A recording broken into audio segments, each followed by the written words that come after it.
Estamos correndo rapidamente para o fim e ainda temos muita coisa a pensar e integrar em nossa visão do futuro. Nós já vimos que há certos eventos e certas realidades que precisam acontecer antes da volta de Cristo. E esses eventos ou condições podem ser intensificações daquilo que nós já experimentamos, podem ser situações novas que nós não enfrentamos ainda. Desde o início da igreja, os últimos 1900 anos, a volta de Cristo tem sido de suma importância. O livro de Apocalipse, que termina com esta maravilhosa esperança, o fato que a igreja primitiva, ao celebrar a ceia, vai apelar, implorar que o Senhor venha, Maranata, Senhor. Tudo aponta para este glorioso dia, quando Cristo voltará. O que nós queremos fazer esta noite é dar uma rápida pincelada sobre as divergentes opiniões a respeito da volta de Cristo. E são várias. A razão disso certamente é o fato de que o próprio Senhor Jesus não deixou bem claro quais seriam os eventos que precederão a segunda vinda. E o resultado é algumas posições bem opostas em relação a essa vinda. Os irmãos abrem suas Bíblias em 2 Tessalonicenses, aliás, 1 Tessalonicenses 5, nós encontramos a base bíblica para nós verificarmos, nós entendermos que esse dia, o dia da volta de Cristo, não deve ser uma surpresa para os filhos de Deus. Encontraram 1 Tessalonicenses capítulo 5. Irmãos, quanto aos tempos e épocas, não precisamos escrever-lhes, pois vocês mesmos sabem perfeitamente que o dia do Senhor virá como ladrão à noite.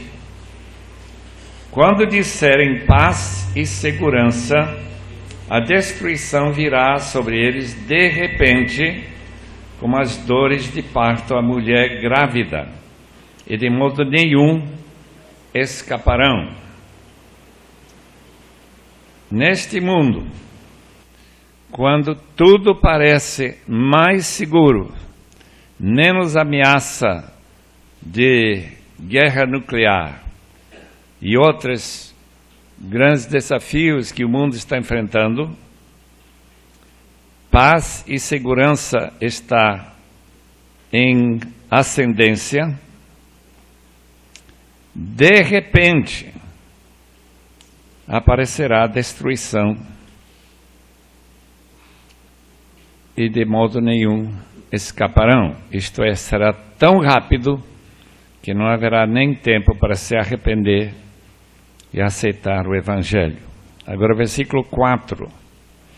Mas vocês, irmãos, não estão nas trevas, para que esse dia os surpreenda como ladrão. Vocês todos são filhos da luz, filhos do dia. Não somos da noite nem das trevas. Portanto, não durmamos como os demais, mas estejamos atentos e sejamos sóbrios. Pois os que dormem, dormem de noite, e os que se embriagam, embriagam-se de noite. Nós, porém, que somos do dia, sejamos sóbrios, vestindo a couraça da fé e do amor, e o capacete da esperança da salvação. Porque Deus não nos destinou para a ira, mas para recebermos a salvação por meio de nosso Senhor Jesus Cristo.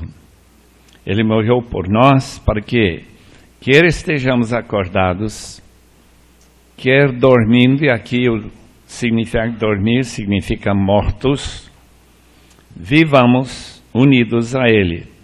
Por isso exortem-se e edificam-se uns aos outros, como de fato vocês estão fazendo.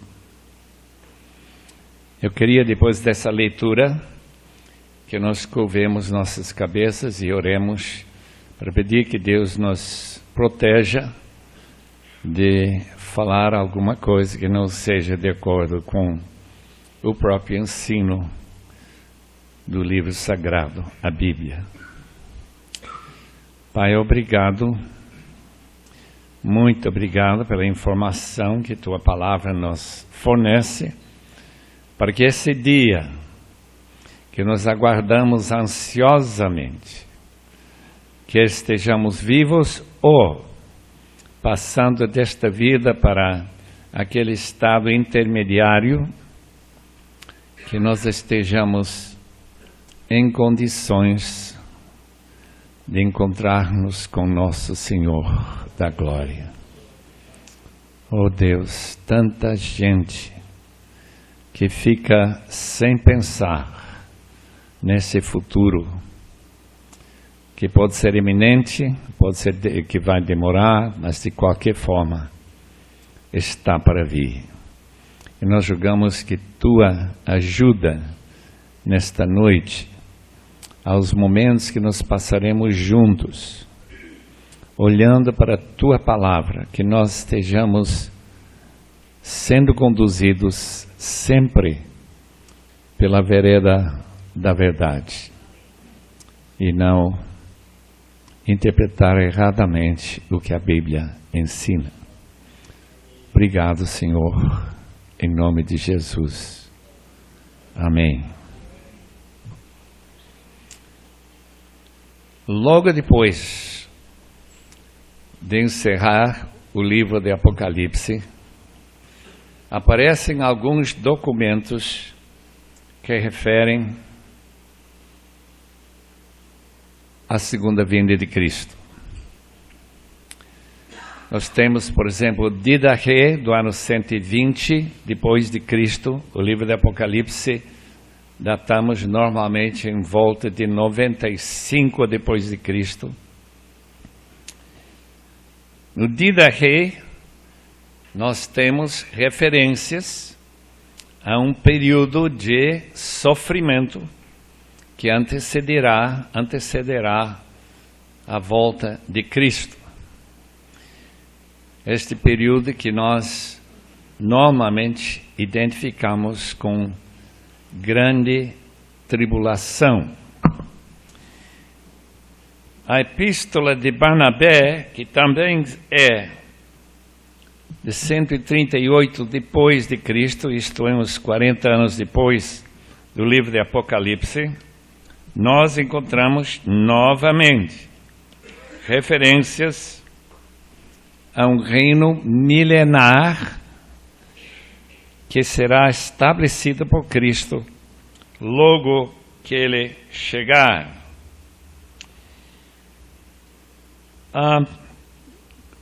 Os montanistas, que apareceram mais para a segunda metade do segundo século, eles esperavam a volta de Cristo imediatamente. Claro, todo mundo estava esperando que Cristo voltasse, desde Paulo, em 1 Tessalonicenses 4, nós que estamos vivos, e estes diferentes escritores referem a este evento como algo que eles esperam durante sua vida.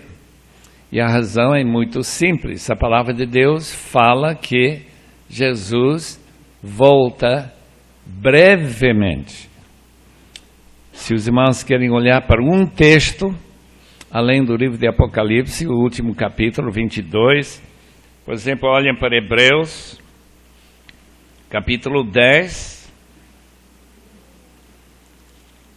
e vemos esta esperança da urgência ou a rápida volta de Cristo.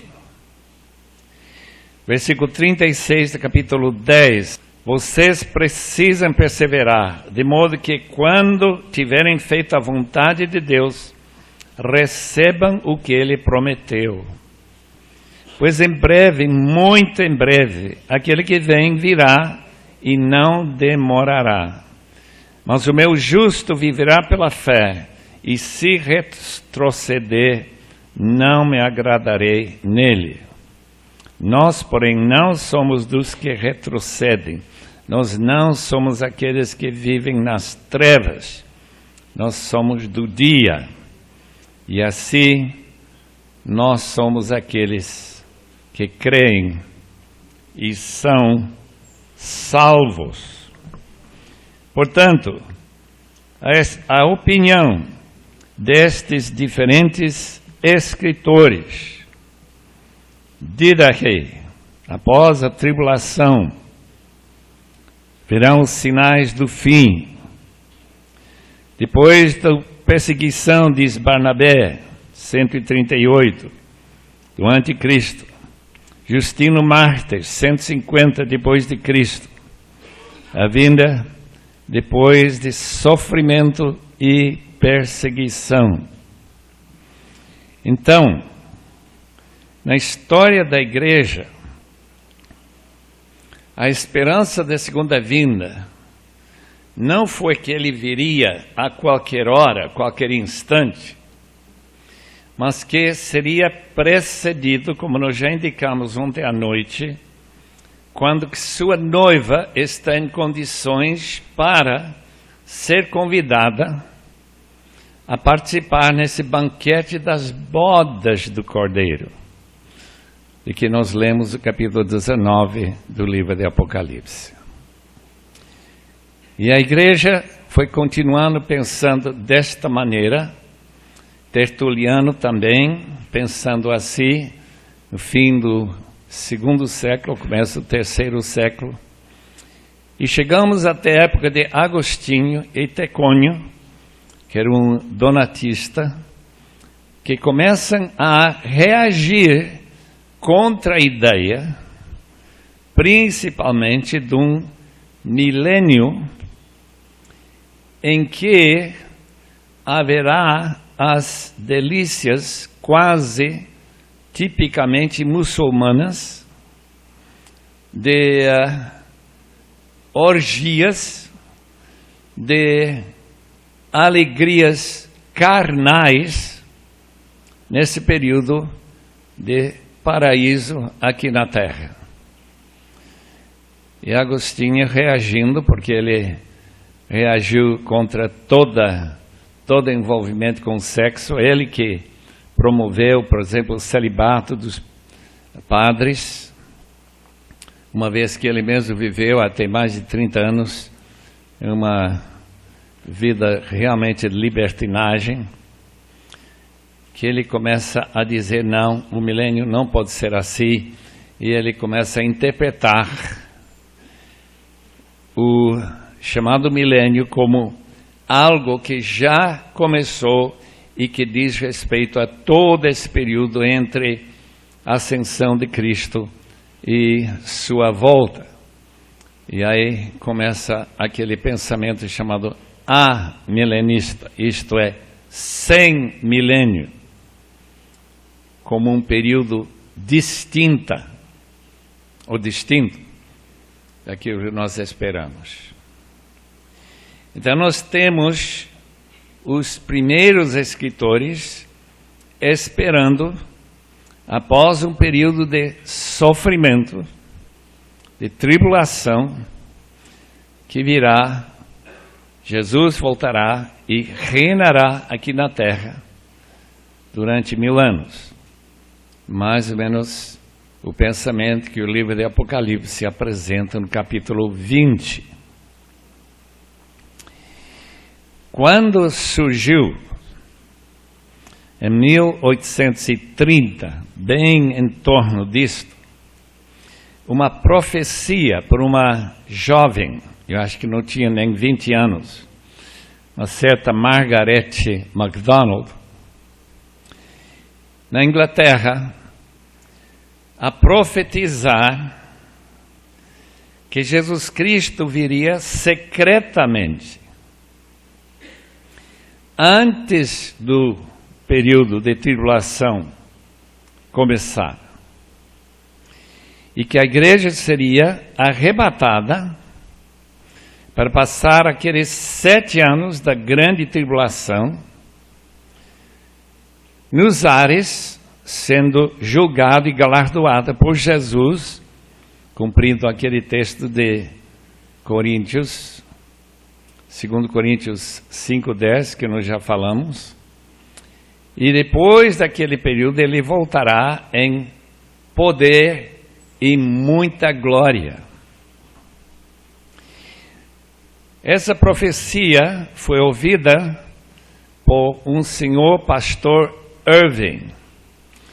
Eu não sei muito sobre ele, mas apenas que ele ficou empolgado com a ideia e começou a pregar isto, que foi também ouvido pelo J.N. Darby, fundador dos Irmãos de Plymouth, e daí começa a se alastrar e o movimento chamado dispensacionalista toma fôlego e cresce rapidamente, especialmente com líderes como D.L. Moody, que adotou esta posição que durante todos aqueles séculos nunca se ouviu falar. Portanto, temos esta posição chamada dispensacionalista, em que as profecias de Daniel, daquela interrupção entre a semana 69 e a semana 70, das 70 semanas de Daniel 9, que esse intervalo é o intervalo da igreja, e que Israel fica assim aguardando, porque rejeitou o reino que Jesus trouxe para oferecer, e o resultado é que Israel só será novamente ganho pelo Senhor, como avivamento, um trabalho principal do Senhor, quando a igreja foi arrebatada. Talvez seria mais a própria desaparecimento desses milhões e milhões de crentes, que durante esse período os judeus se convertem. E eles se tornam aqueles que terminam a tarefa que Jesus deu para os seus discípulos, e de fazer discípulos de todas as nações. Esta posição pré-milenista e pré-tribulacionista, porque Jesus vem antes da tribulação, faz com que a igreja, a qualquer hora, a qualquer instante, pode ser elevada, transformada. A ressurreição pode ocorrer quando tocar essa última trombeta. Que interessante esta ideia, que hoje é seguida por milhões e milhões de crentes em todo o mundo. Aqui no Brasil, principais adeptos dessa posição, a Assembleia de Deus. Pela influência de homens como Moody e outros que, durante essa trajetória, as escolas bíblicas que tem na América, muitas escolas bíblicas eram dessa linha, o Seminário de Dallas e principalmente a Bíblia Scofield. Essa Bíblia foi apresentada com líderes que colocaram suas anotações na rodapé dessa Bíblia para explicar mais ou menos este esquema relacionado com a segunda vinda de Cristo. Portanto, quando chegamos a ver o livro de Mateus, lendo capítulo 24, ou lendo capítulo 13 de Marcos, ou lendo capítulo 21 de Lucas, esses três textos em que Jesus apresenta como será esse período do fim, esta ideia de que haverá um período de grande tribulação, e não esqueçam que a palavra grande significa uma tribulação além de qualquer outra que já assolou a igreja em toda a sua existência. Quando isso acontecer, a gente tem ou esta posição que a igreja não estará aqui e são judeus que vão ser perseguidos, pessoas que vão se converter após a retirada dos crentes, ou que esse esquema não é correto e que o que vai acontecer, que a igreja vai estar aqui e que o livro de Apocalipse está falando da igreja e não está falando apenas de judeus, como judeus. Portanto, tem essa grande linha divisória em termos de visão do futuro e os eventos que ainda vão ocorrer. Quando, portanto, nós olhamos para aquelas posições de homens do passado que estavam interpretando os eventos, e a palavra em hebraico para descrever, chamado Midrash Pesha, isto é, aquilo que está acontecendo em nossos dias, que tem ocorrido para sempre poder identificar aquilo que está acontecendo como sinais da segunda vinda de Cristo. Agora a pergunta é, quando os islâmicos começaram a conquistar terras que eram originalmente cristãs, desde Irã, Turquia, Iraque, aquela região de Afeganistão, norte de África, Síria, Israel, Egito e todo o norte da África, inclusive Espanha e uma parte da França, sul da França, quando no ano 722 as forças muçulmanas foram derrotadas e eles começam a recuar até a Espanha, onde eles ficaram em controle até os espanhóis começaram a expulsá-los e assim por diante. Essa influência tão grande sobre Portugal, sobre a Espanha, que isso era sinal de o anticristo. Estava relacionado com a volta de Cristo. Isso acontece então, ao passar os anos, a posição de Agostinho, dominando a Igreja Católica, em que não se fala mais da segunda vinda, porque a Igreja e o reino de Deus está sendo implantado aqui na Terra. E temos a posição não somente amilenista, mas surge agora o pós-milenismo. E que seria pós-milenismo, que Cristo volta do fim de um período em que a igreja vai se avançando, evangelizando todo mundo, e finalmente o mundo cristão aguarda e recebe a volta do Senhor Jesus. Então nós temos pré-milenismo,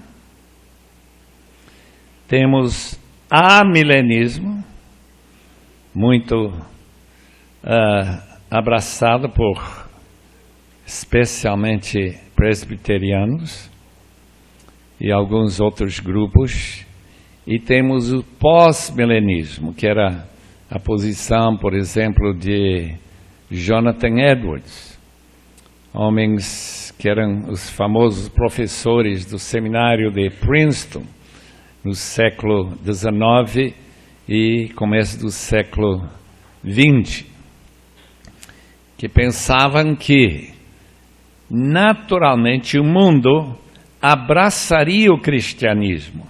O cristianismo é tão superior a qualquer outra religião que não haveria nenhuma razão para resistir. E que esse avanço da igreja, dos missionários, a descoberta do mundo, as colônias que vão se implantando na África e na Ásia e todas aquelas regiões do mundo, seriam os meios pelos quais o evangelho seria plantado. Os irmãos hoje vão ter que ir longe para descobrir alguém que seja pós-milenista, porque não se vê isto acontecendo. A resistência do islamismo, a resistência do hinduísmo, a resistência do shintoísmo no Japão, a resistência do budismo e confucionismo na China e assim por diante, essas resistências têm bloqueado esse avanço que os pós-milenistas esperavam. E agora parece que o futuro promete ser bem mais sombrio do que há 200 anos atrás, na época de Jonathan Edwards, ou 150 anos atrás, na época dos famosos escritores como os Hodges e B.B. Warfield no início do século XX, que não é bem assim que vai acontecer. Pergunta-se, portanto, das duas posições que restam, a posição pré-milenista e pré-tribulacionista, ou a posição pré-milenista e pós-tribulacionista, Cristo volta depois da tribulação e a purificação da igreja, ou a posição amilenista, que de fato interpreta o milênio como a consequência de Jesus ter amarrado Satanás. Lembra que o milênio é Satanás preso, ele ficou amarrado, segundo Marcos 3:27, para que a sua casa seja espoliada. Por exemplo, deixe-me ler esse versículo, porque talvez os irmãos não estão lembrados muito bem como Jesus falou desse amarrar do homem forte. 3:27 de Marcos. De fato, ninguém pode entrar na casa do homem forte, identificado com Satanás, e levar dali os seus bens sem que antes o amarre. Só então poderá roubar a casa dele. Então temos a posição de amilenismo, em que Satanás supostamente está amarrado desde a crucificação de Cristo até sua volta, permitindo que o evangelho seja pregado no mundo inteiro. Qual destas posições é a mais bíblica, mais correta? Qual é a posição que mais se encaixa dentro do ensinamento da Bíblia? Essa é a pergunta que todos nós queremos saber como seria melhor responder.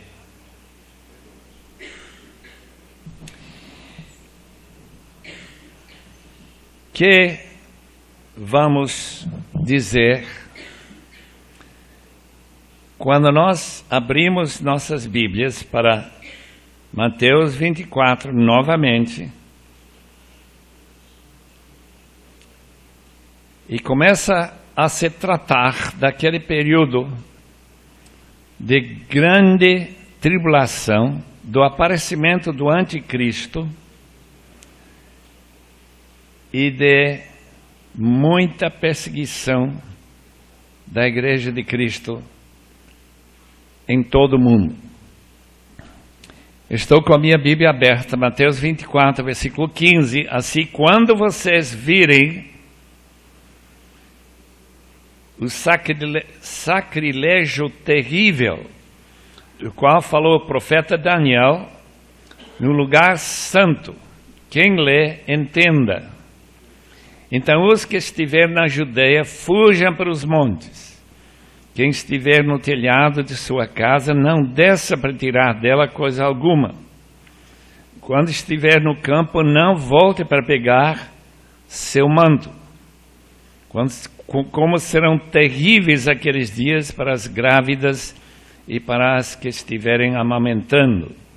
Orem para que a fuga de vocês não aconteça no inverno, nem no sábado, porque haverá então grande tribulação, como nunca houve desde o princípio do mundo. Até agora, nem jamais haverá. Se aqueles dias não fossem abreviados, ninguém sobreviveria. Mas por causa dos eleitos, aqueles dias serão abreviados. Se então alguém lhes disse: vejam que está o Cristo, o Messias, ou ali está ele, não acreditem, pois aparecerão falsos cristos e falsos profetas que realizarão grandes sinais e maravilhas para, se possível, enganar até os eleitos. Quem são os eleitos? Uma posição diz: esses eleitos são judeus convertidos. A posição pós-tribulacionista, que são os crentes que são os eleitos. Vejam que eu os avisei antecipadamente. Assim, se alguém lhes disser: ele está lá no deserto, não saiam para encontrá-lo, claro. Ali está ele, dentro da casa, não acreditem. Porque assim como o relâmpago sai do oriente e se mostra no ocidente, assim será a vinda do Filho do Homem. Onde houver um cadáver, aí se ajuntarão os abutres. Imediatamente após a tribulação daqueles dias, o sol escurecerá, a lua não dará sua luz, as estrelas cairão do céu, os poderes celestes serão abalados.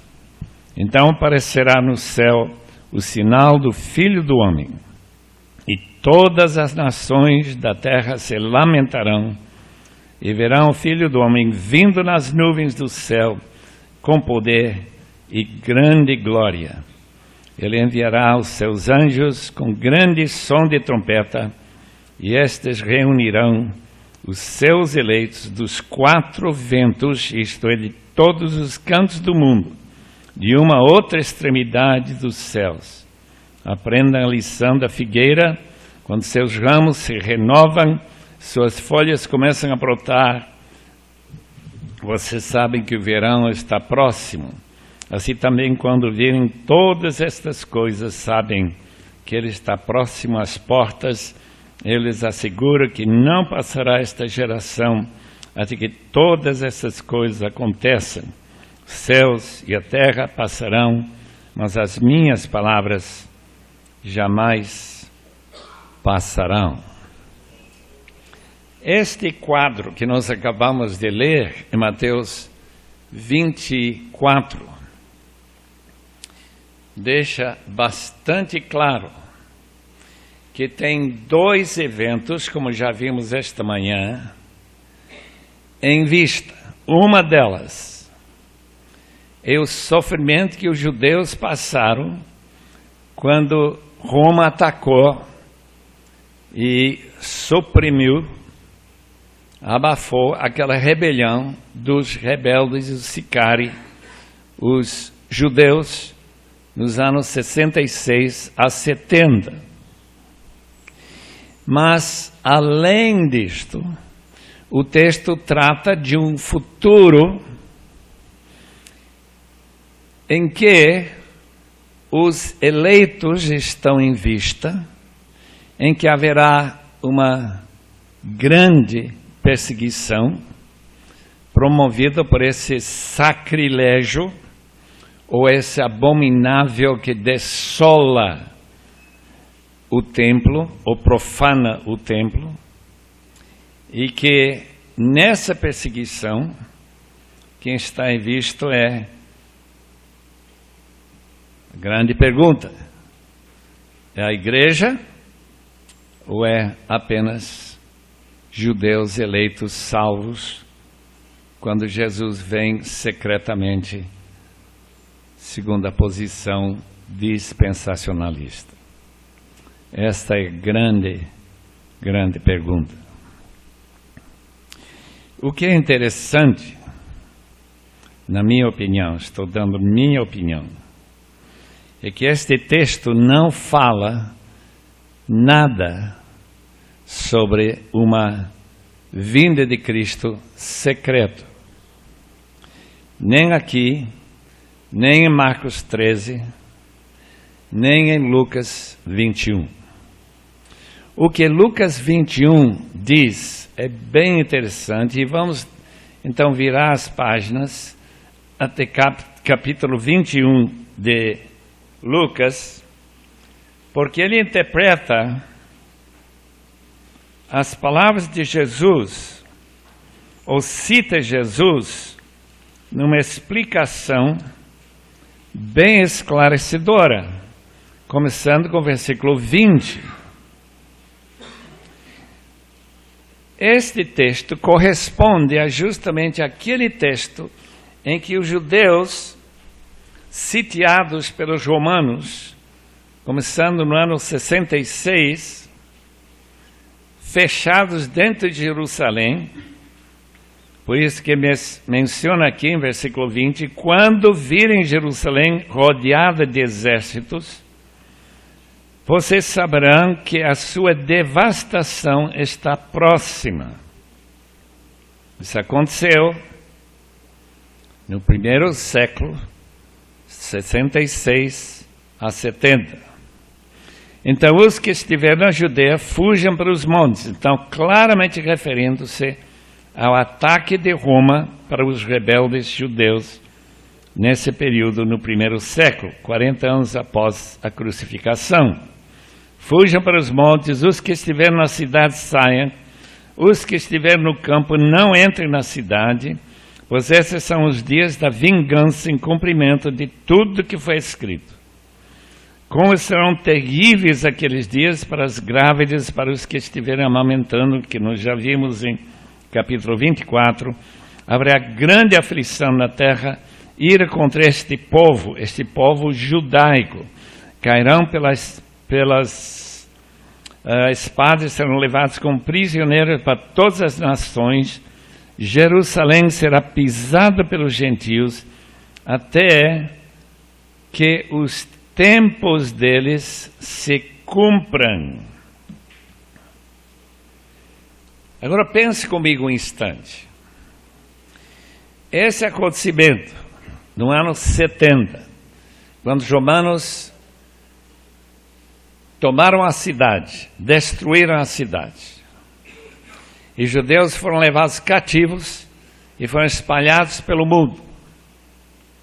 E ainda a grande parte dos judeus está espalhado, como foi na época de Hitler, na Europa, estão em Nova York, estão em São Paulo, estão no mundo inteiro. Eu lembro que lá na Bolívia, quando os judeus começaram a chegar na Bolívia, quando eu era criança,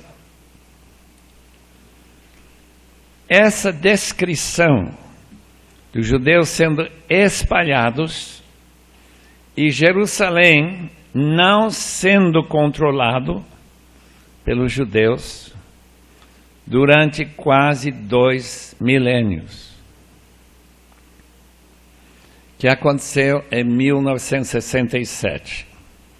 Eu visitei Jerusalém a primeira vez em 62. Naquela época, os judeus não controlavam a cidade de Jerusalém. A gente saía de Jerusalém para os arredores e entrava em Israel. Jerusalém era árabe. E uma vez que a gente saiu para aquele portão de Mandelbaum, a gente não podia voltar com o seu passaporte, a não ser que você ganhe um passaporte novo.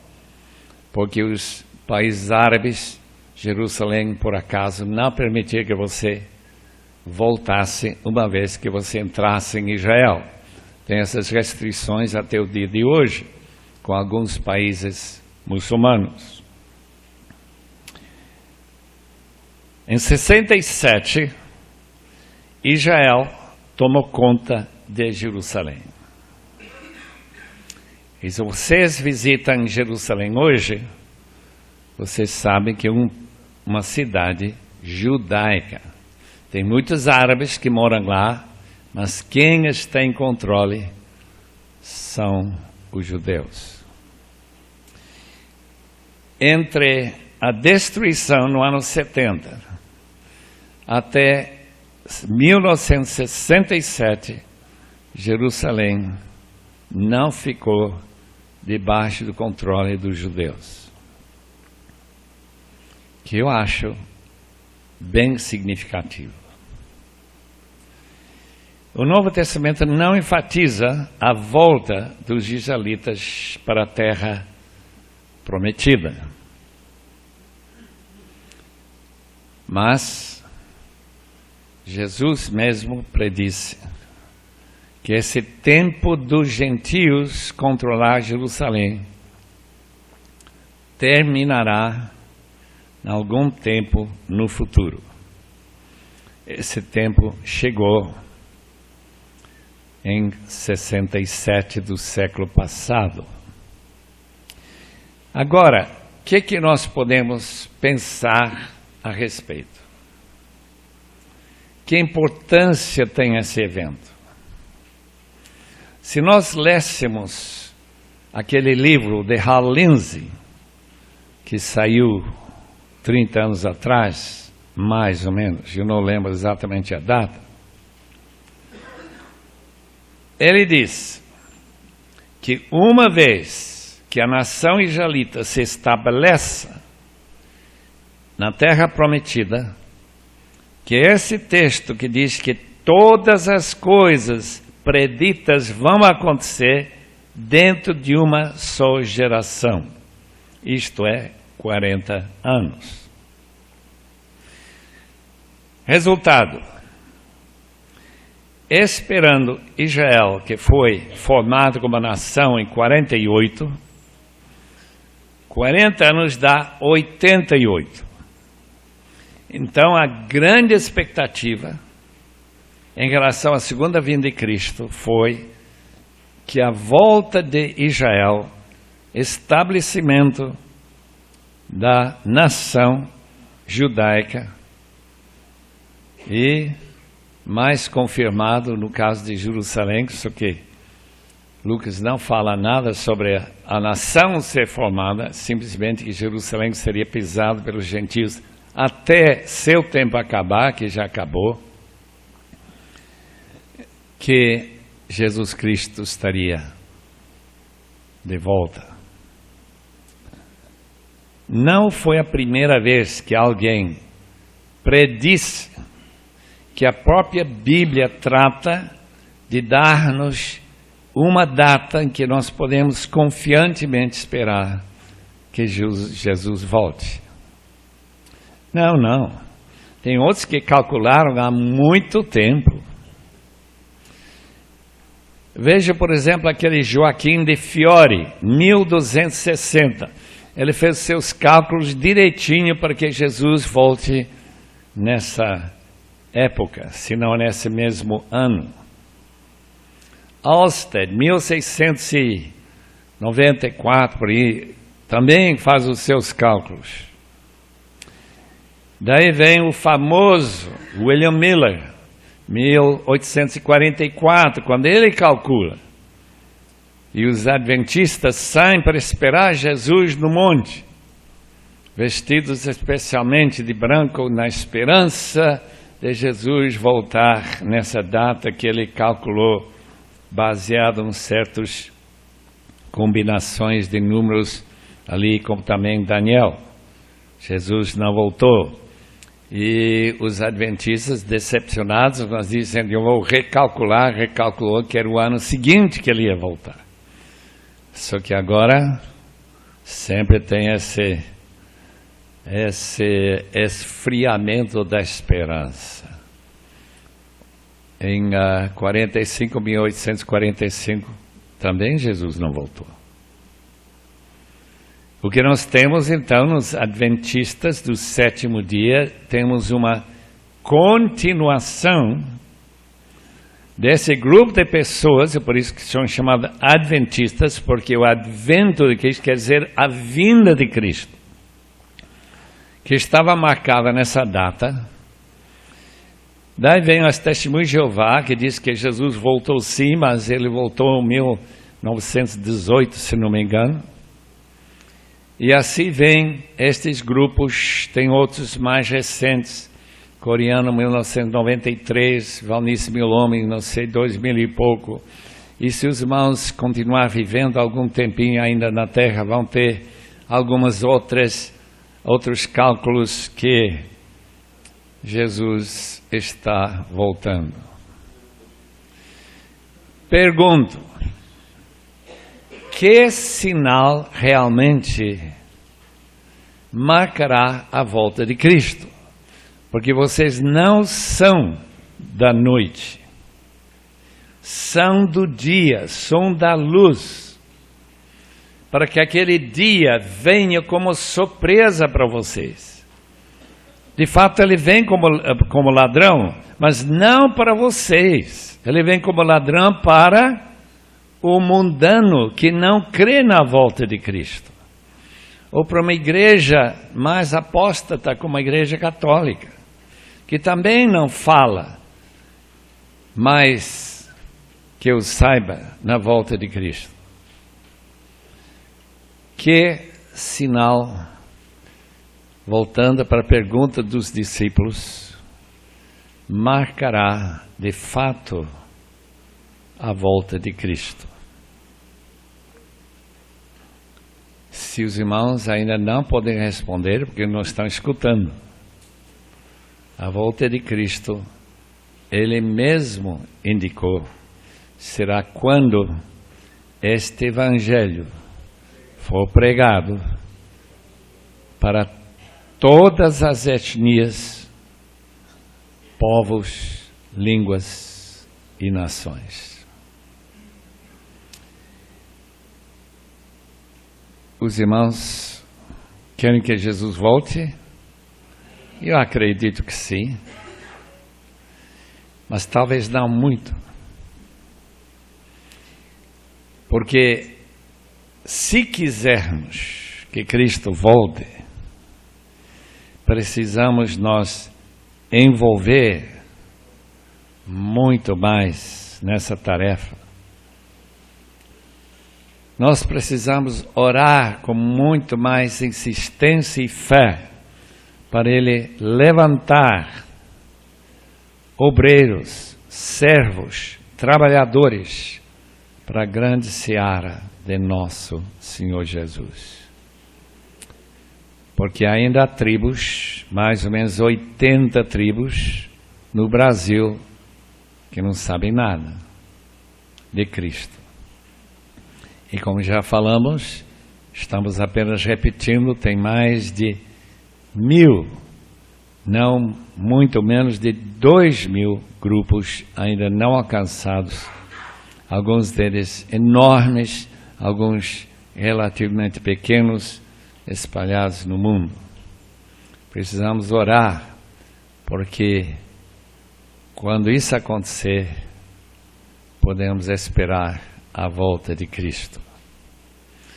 Agora, como muitos milhões de crentes bíblicos, se não me engano, nosso irmão Bob, que vai falar amanhã, ele vai apresentar a posição que Cristo pode voltar a qualquer instante. E ele pode estar muito certo. Se acontecer assim, eu vou dizer aleluia junto com todos os irmãos, porque eu estou pronto. E simplesmente pedir perdão de todo mundo que eu não entendi bem a palavra de Deus relativa à volta de nosso Senhor Jesus. Portanto, vamos encerrar nossa sessão para os irmãos terem uma noite mais descansada do que ontem. E que durante o dia de manhã nossos corações fiquem aquecidos pelos desafios que ainda nos restam durante esta conferência, que vai acabar logo amanhã, pelo menos assim está planejado. E vamos orar esta noite, antes de dormir esta noite. Senhor, faça a tua obra em cada coração, para que nós não estejamos alheios aos teus propósitos relativos a espalhar a semente, boa semente do Evangelho no mundo inteiro. Vamos ficar em pé, vamos dar graças a Deus e que os irmãos tenham uma noite muito agradável na presença de Deus, mesmo sonhando. Obrigado, Senhor, que Tua palavra,